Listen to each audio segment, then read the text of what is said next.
दोस्तों अगर आपको भी इंग्लैंड और भारत के बीच खेला गया पहले टेस्ट का महामुकाबला पसंद आया हो तो हमारी इस वीडियो को एक दिल से लाइक जरूर कीजिएगा। आज की इस वीडियो का लाइक टारगेट केवल 200 लाइक्स है, तो दोस्तों लाइक करना बिल्कुल मत भूलिएगा। बिना किसी देरी के फटाफट इस धमाकेदार हाईलाइट को स्टार्ट करते हैं। तो चलिए दोस्तों, क्रिकेट फैंस की जिस घड़ी का इंतजार था आखिरकार इसका आगाज हो चुका है। जी हाँ दोस्तों इंग्लैंड के हेडिंग्ले मैदान पर क्रिकेट स्टेडियम में भारत और इंग्लैंड के बीच टेस्ट का पहला मुकाबला खेला जा रहा है। करोड़ों क्रिकेट प्रेमियों को इस मैच का बेसब्री से इंतजार था। पूरा स्टेडियम दर्शकों से खचाखच भरा हुआ था। इस रोमांचक मुकाबले में सिक्का उछाला गया तो टॉस जीतकर इंग्लैंड के कप्तान बेन स्टोक्स ने गेंदबाजी करने का फैसला किया था।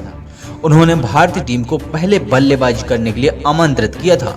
तो फिर दोस्तों क्या है, भारत की तरफ से ओपनिंग करने के लिए दो विस्फोटक महायोद्धा यशस्वी जायसवाल के साथ ओपनिंग करने के लिए खतरनाक बैट्समैन मैदान पर केएल राहुल की जोड़ी उतर चुकी थी।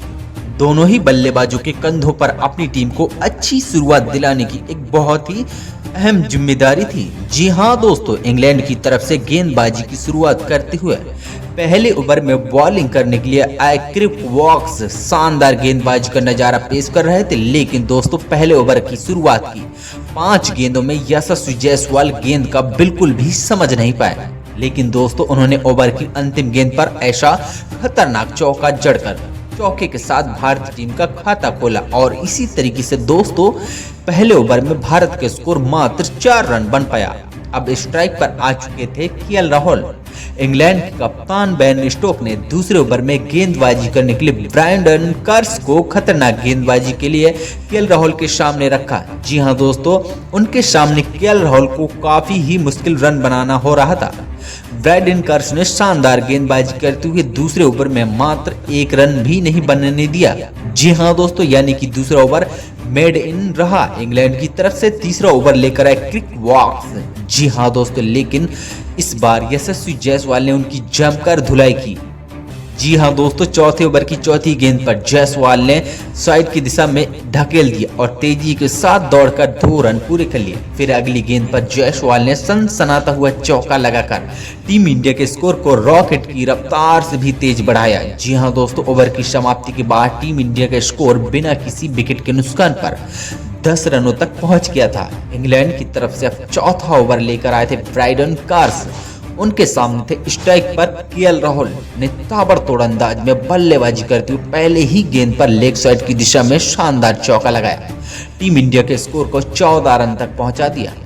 छठे ओवर में इंग्लैंड के कप्तान बेन स्टोक्स ने एक बार फिर से ब्रायन कार्स पर भरोसा जताया और दोस्तों गेंदबाजी करने के लिए बुलाया।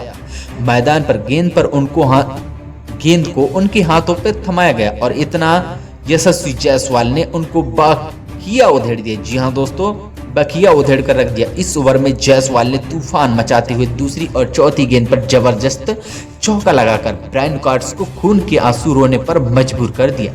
तो फिर क्या था दोस्तों, ब्रायन कार्स क्या यह ओवर में इंग्लैंड के लिए काफी महंगा साबित हो चुका था। उन्होंने छठे ओवर में 8 रन ही लुटा दिए थे। इस तरीके से दोस्तों जायसवाल और केएल राहुल ने मिलकर टीम इंडिया को 23 रनों तक पहुंचा दिया था। दोनों की बल्लेबाजी पूरी तरीके से मैदान पर सेट हो चुकी थी। तेजी से रन बटोरते भारत के स्कोर को और आगे बढ़ाते। वहीं दूसरी तरफ से इंग्लैंड की टीम को विकेट की तलाश थी।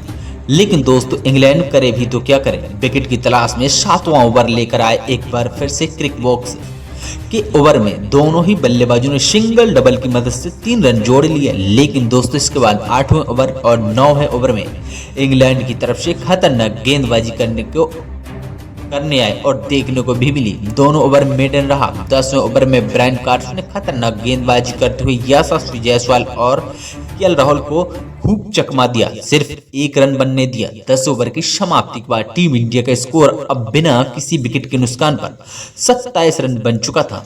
11वें ओवर में इंग्लैंड के कप्तान बेन स्टोक्स ने एक रणनीति लगाई जिसमें गेंदबाजी में बड़ा बदलाव करते हुए बॉलिंग अटैक के बाद जोश टंक को लगाया।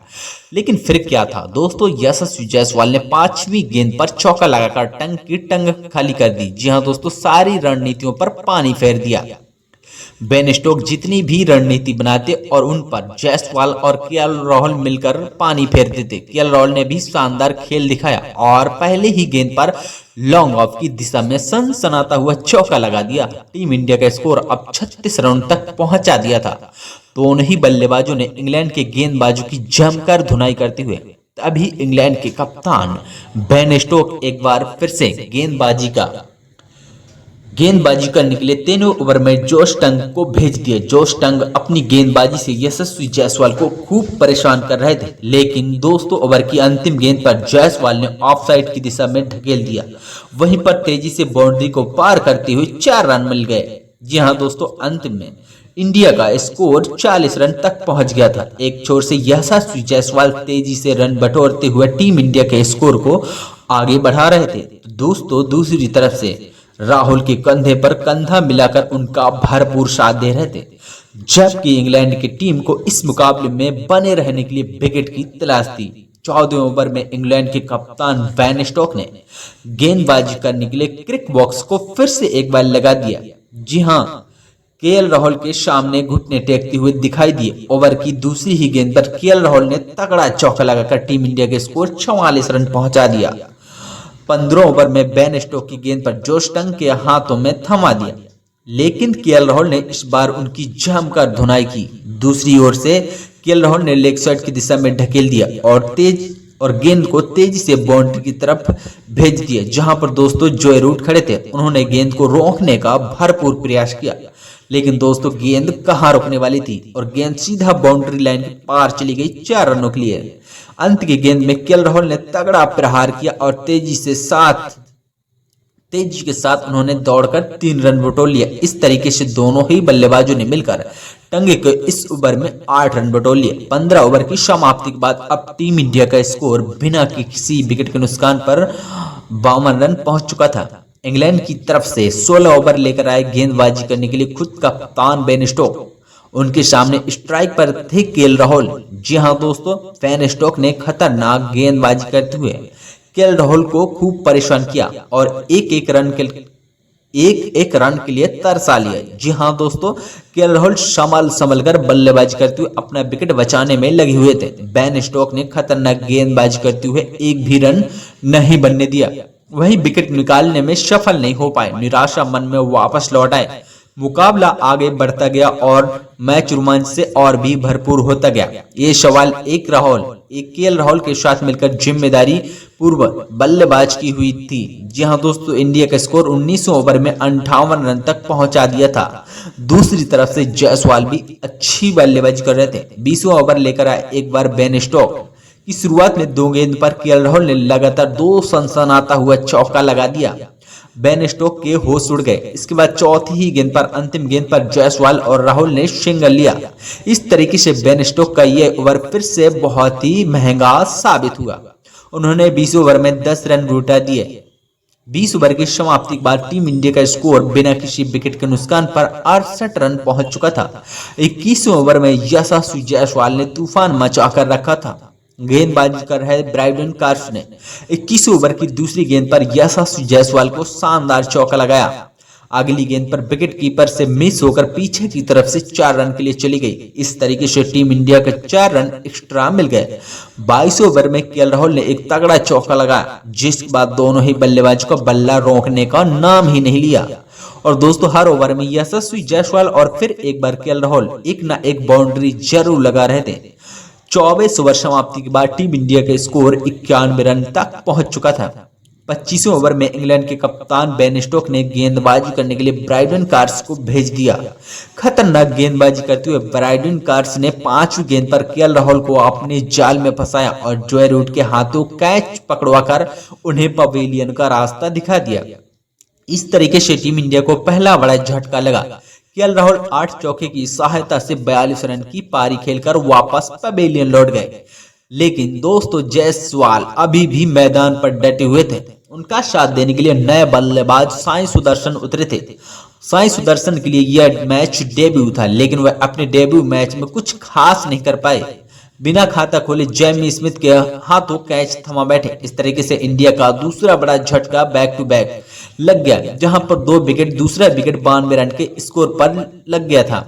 दोस्तों अब लंच का वक्त हो गया था, दूसरा सेशन शुरू हुआ तो यशस्वी जायसवाल का साथ देने के लिए खुद कप्तान शुभमन गिल मैदान पर उतरे थे। बल्लेबाजों के कंधे पर अपनी टीम की पूरी जिम्मेदारी आ चुकी थी। मैदान पर उतरते ही गिल ने सिंगल से लेकर अपना खाता खोला। 26 ओवर की समाप्ति के बाद टीम इंडिया का स्कोर 2 विकेट के नुकसान पर 93 रन हो चुका था। इनकी तरफ से 27 ओवर गेंदबाजी करने के लिए एक बार ब्राइडन कार शानदार गेंदबाजी का नजारा दिखाते हुए शुभमन गिल को एक रन के लिए दौड़ा रहे थे। जी हाँ दोस्तों, आउट करने का काफी चांस बना रहे थे, लेकिन इंग्लैंड की मिस फील्डिंग की वजह से कई बार रन आउट होने से शुभमन गिल बचे। जी हाँ दोस्तों, चौथी गेंद पर 5 रन मिला। वहीं पर 28वें ओवर में इंग्लैंड के कप्तान बेन स्टोक्स ने गेंदबाजी करने के लिए क्रिक बॉक्स को भेज दिया। बॉक्स की खतरनाक गेंदबाजी के सामने शुभमन गिल को एक रन बनाना काफी भारी पड़ रहा था। क्रिक बॉक्स शानदार गेंदबाजी करते हुए 28वें ओवर में एक भी रन नहीं बनने दिया। इंग्लैंड की तरफ से 29वां ओवर लेकर आए विकेट की तलाश में ब्राइडन कार्स के ओवर में यशस्वी जायसवाल और शुभमन गिल सिंगल और डबल के साथ काम चला रहे थे। तभी ओवर की अंतिम गेंद पर शुभमन गिल ने जबरदस्त चौका लगाया। टीम इंडिया का स्कोर 105 रन तक पहुंचा दिया था। 30वें ओवर में क्रिक बॉक्स ने सिर्फ 2 रन ही खर्च किए। 30वें ओवर में की समाप्ति के बाद इंडिया का स्कोर मात्र 2 विकेट के नुकसान पर 107 रन था। वहीं पर जायसवाल अपने अर्धशतक के बेहद करीब पहुंच चुके थे। 31वें ओवर में इंग्लैंड के कप्तान बेन स्टोक्स ब्रायन कार्स के ऊपर भरोसा जताते हुए गेंद को उनके हाथों में थमा दिया। जायसवाल और गिल की ताबड़तोड़ बल्लेबाजी के सामने ब्रायन कार्स के चेहरे पर साफ दबाव छलक रहा था। 31वें ओवर में उन्होंने लगातार 2 नो बॉल फेंककर उन्होंने 5 गेंद पर गिल को दौड़ाकर 1 रन पूरा करा दिया। जी हाँ दोस्तों, पूरी टीम को इंडिया के लिए कुल मिलाकर 112 रन तक पहुंचा दिया था। इंग्लैंड की तरफ से विकेट की तलाश में 32वां ओवर लेकर आए क्रिक बॉक्स से पहली ही गेंद पर शुभमन गिल ने ऑफ साइड की दिशा में सनसनाता हुआ चौका लगा दिया। टीम इंडिया का स्कोर रॉकेट की रफ्तार से भी आगे बढ़ाया। चौथी ही गेंद पर उन्होंने चौके में तब्दील कर दिया। इसके बाद शुभमन गिल क्या बल्ला रुकने का नाम नहीं लिया और दोस्तों 5वीं ही गेंद पर उन्होंने खतरनाक चौका जड़कर क्रिक बॉक्स के खून के आंसू के लिए मजबूर कर दिया। जी हाँ दोस्तों, क्रिक बॉक्स यह ओवर इंग्लैंड के लिए काफी महंगा साबित हुआ। उन्होंने 32 ओवर में 12 रन लौटा दिए। शुभमन गिल आज अलग ही अंदाज में बल्लेबाजी कर रहे थे। उनकी तूफानी बैटिंग देखकर ऐसा लग रहा था कि आज अलग ही कुछ मकसद से मैदान पर उतरे हैं। 33वें ओवर में यशस्वी जायसवाल और शुभमन गिल को सिंगल और डबल की सहायता से ही काम चलाना पड़ा। अब टीम इंडिया का स्कोर 2 विकेट के नुकसान पर 128 रन हो चुका था। जायसवाल अभी भी मैदान पर अपने अर्धशतक से सिर्फ और सिर्फ 1 रन दूर थे। 34वें ओवर में शुभमन गिल ने एक शानदार चौका लगाया और इंग्लैंड की तरफ से 35वां ओवर लेकर आए टंकी की 5वीं गेंद पर यशस्वी जायसवाल ने सिंगल लेकर तूफानी अर्धशतक भी पूरा कर लिया। जायसवाल की 50 इंग्लैंड की धरती पर टेस्ट क्रिकेट का पहला अर्धशतक था। उन्होंने बल्ले में हवा लहराकर अपने इस अर्धशतक को सेलिब्रेशन किया। लेकिन दोस्तों 135 रन तक पहुंच जाने के बाद 36 ओवर में यशस्वी जायसवाल ने शुभमन गिल के साथ मिलकर 107 रन भी पूरे कर लिए। जी हाँ दोस्तों, 37 ओवर में दोनों ही बल्लेबाज एक भी बाउंड्री नहीं लगा पाए। इसके बाद 38वें ओवर में इंग्लैंड के कप्तान बेन स्टोक्स ने गेंदबाजी करने के लिए क्रिक बॉक्स को भेज दिया। उनका यह प्रयोग काफी महंगा साबित हुआ। 38 ओवर की पहली गेंद पर यशस्वी जायसवाल ने तगड़ा चौका लगाया।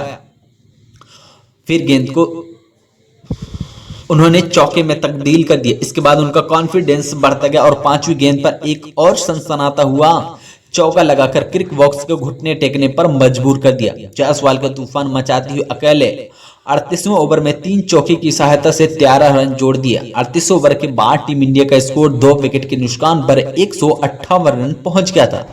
दोनों ही बल्लेबाज मजबूती के साथ मैदान पर अपना पैर जमा चुके थे। अब दोस्तों उनके बीच इस बड़े साझेदारी प्राप्ति हुई दिखाई दे रही थी, जबकि इंग्लैंड की टीम को लगातार विकेट की तलाश थी। 39 ओवर में जोश टंग ने खतरनाक गेंदबाजी करते हुए दोनों ही बल्लेबाज को पूरी तरीके से जकड़ कर रखा था।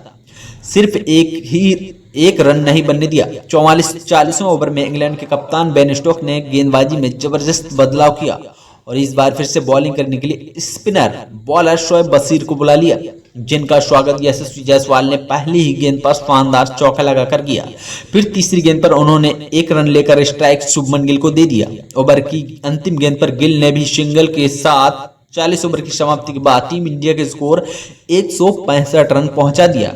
इंग्लैंड की तरफ से 41वां ओवर लेकर आए डंग, उनके सामने स्ट्राइक पर थे शुभमन गिल। ओवर की पहली ही गेंद पर गिल ने सिंगल लेकर स्ट्राइक यशस्वी जायसवाल को दे दिया।